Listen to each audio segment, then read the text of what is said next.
எல்லாத்துக்கும் வணக்கம் மக்களே. நான் உங்கள் பிரபு பேசுகிறேன். இன்றைக்கி நம்ம யாரை பற்றி பார்க்க போகிறோம்னா, திரு அடல் பிகாரி வாஜ்பாய். யார் அடல் பிகாரி வாஜ்பாய்? உங்களுக்கே தெரியும், சில பேருக்கு தெரியும், சில பேருக்கு தெரியாது. ஸோ அவர் யாருன்னா, நம்ம முன்னாள் பிரைம் மினிஸ்டர், முன்னாள் பிரதமர் அவர். ஸோ அவர் எந்த கட்சியை சேர்ந்தவர் என்றால் பாரதிய ஜனதா கட்சியை சேர்ந்தவர். அவரோட லைஃப் ஸ்டோரி தான் நீங்கள் நம்ம பார்க்க போகிறோம். அவர் எங்கே பிறக்கிறாருன்னா, மத்திய பிரதேசம் குவாலியரண்டில் 25 டிசம்பர் 1924 அன்றைக்கி பிறக்கிறாரு. அவர் வந்து கிருஷ்ணராய் வாஜ்பாய்க்கும் கிருஷ்ணவேணி தம்பதிக்கும் பிறக்கிறாரு. அவருக்கு ஒரு பிரேம்நாத் வாஜ்பாய்ன்னு சொல்லிட்டு ஒரு தம்பி இருக்காரு. இவர் வந்து கன்னிகா கொத்தரி பிராமண வகுப்பை சேர்ந்தவர். இவர் வந்து என்னன்னா எம்ஏ அரசியல் பட்டம் படிக்கிறாரு. சட்ட கல்வி பள்ளியில் போகிற இடையில எமர்ஜென்சி பிரிவு இருந்ததுனால ஸோ அதை வந்து இடையில வந்து அவர் வெளியே வர்ற மாதிரி சூழ்நிலை ஆயிடுது.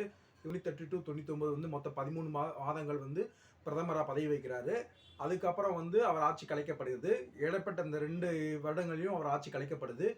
பிறகு 1999 2004 வரைக்கும் அவர் பிரைம் மினிஸ்டராக இருக்கார். இவர் வந்து 1939 வந்து ஆர்எஸ்எஸ்ல இணைகிறாரு. இவர் வந்து ஒரு அதிகபட்சமாக ஒரு நாடாளுமன்ற உறுப்பினராக இருந்தவரும் பெருமைக்குரியவர். கிட்டத்தட்ட 50 வருடங்கள் வந்து அவர் நாடாளுமன்ற உறுப்பினராக இருந்திருக்காரு. அதில் 9 தடவை மாநில இதுலேயும் மக்களவையிலையும் 2 தடவை வந்து மாநிலவையிலும் வந்து தேர்ந்தெடுக்கப்பட்டிருக்காரு. மொத்தம் 4 ஸ்டேட்லேருந்து அவர் தேர்ந்தெடுக்கப்பட்டிருக்காரு. மத்திய பிரதேசம், உத்தரப்பிரதேசம், குஜராத், டெல்லின்ட்டு. இப்போ இருக்கிற நம்ம மாண்புமிகு பிரதமர் வந்து மோடிலாம் அவரோட சிஷ்ய பிள்ளைன்னு சொல்லலாம். ஸோ வாஜ்பாயை பொறுத்த வரைக்கும் என்னன்னா, அவர் வந்து எல்லாரும் கூட இனிமையாக பழகக்கூடியவர், எளிமையாக இருக்கிறவர். அவர் வந்து எப்படின்னா எல்லா எதிர்கட்சி தலைவர்களும் சரி, கம்யூனிஸ்ட்வாதிகள், காங்கிரஸ், மற்ற எதிர்கட்சியாக இருந்தாலுமே அவரை வந்து ஒரு நல விரும்பியாக தான் விரும்புவாங்க. யார்ட்டையுமே வந்து ஒரு முகம் சுளிக்காமல் பேசுபவர். எல்லாருமே வந்து நீங்கள் கேட்டு பார்த்தீங்கன்னாலே தெரியும், அப்போ இருக்கிற சூழ்நிலையில் பிஜேபியில் வந்து ரொம்ப லைக் பண்ணுற ஒரு பேர் வந்து என்னன்னா வாஜ்பாய் தான் இருக்கும். இவர் வந்து பத்திரிகையாளராகவும் இருந்திருக்காரு. இவர் சமஸ்கிருதம், ஹிந்தி இதில் வந்து புலமை வாய்ந்திருக்காரு. இப்போ கவிஞராகவும் இருந்திருக்காரு. புக்ஸு அதிகமாக எழுதியிருக்காரு. இவருக்கு வந்து பாரத ரத்னா வந்து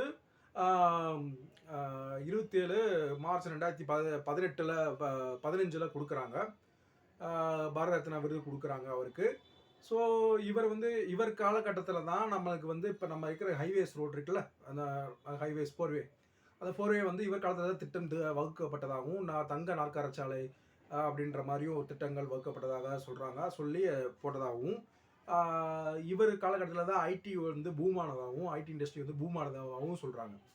ஸோ இவருக்கு வந்து கல்யாணம் முடிக்காதவர், ஒரு பிரம்மச்சாரி, கல்யாணம் முடிக்காதவர். ஸோ இவர் வந்து எப்போ இறந்தாருன்னா 16 ஆகஸ்ட் 2018 தான் இருக்கிறாரு. ஸோ அது வரைக்கும் அவர் வந்து என்னன்னா இடைப்பட்டல ஒரு கட்டத்துக்கு மேலே அவரால் கோமா ஸ்டேஜுக்கு போயிட்டார். அவரோட சுயநினைவு இழந்துட்டார். 16 ஆகஸ்ட் 2018 தான் இருக்கிறாரு. ஸோ அவருக்கு வந்து தபால் தலை வெளியிட்டிருக்காங்க, பாரத ரத்னா விருது கொடுத்துருக்காங்க.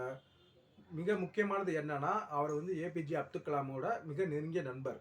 ஸோ அந்த அணுசக்தி ஆராய்ச்சியில் வந்து அப்துல் கலாமை ஈடுபடுத்தியது, அவருக்கு ஃப்ரீடம் கொடுத்தது எல்லாமே, அவரோட திட்டங்களுக்கு ஃப்ரீடம் கொடுத்து அவரை ஊக்குவிச்சது எல்லாமே வாஜ்பாய் பீரியடில் தான் அப்படின்ற மாதிரி தகவல்கள் உள்ளது.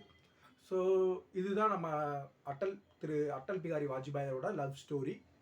இது நான் ஏதாச்சும் தவறுதலாக விட்டுருந்தாலோ, இல்லை எனக்கு தெரியாமல் இதில் எதுவும் மிஸ் பண்ணியிருந்தாலோ நீங்கள் எனக்கு கமெண்ட் செக்ஷனில் கமெண்ட் பண்ணுங்கள். நம்ம சேனலில் பிடிச்சிருந்துச்சுன்னா லைக் பண்ணுங்கள், ஷேர் பண்ணுங்கள், மறக்காமல் சப்ஸ்கிரைப் பண்ணுங்கள். நான் உங்கள் பிரபு. அடுத்த ஒரு நல்ல பிரபலமான ஒருத்தர் லைஃப் ஸ்டோரியில் நம்ம சந்திப்போம். உங்களுக்கு வேறு எதுவும் தேவைப்படுச்சுன்னா கமெண்ட் செக்ஷனில் கமெண்ட் பண்ணுங்கள். பாய், see you.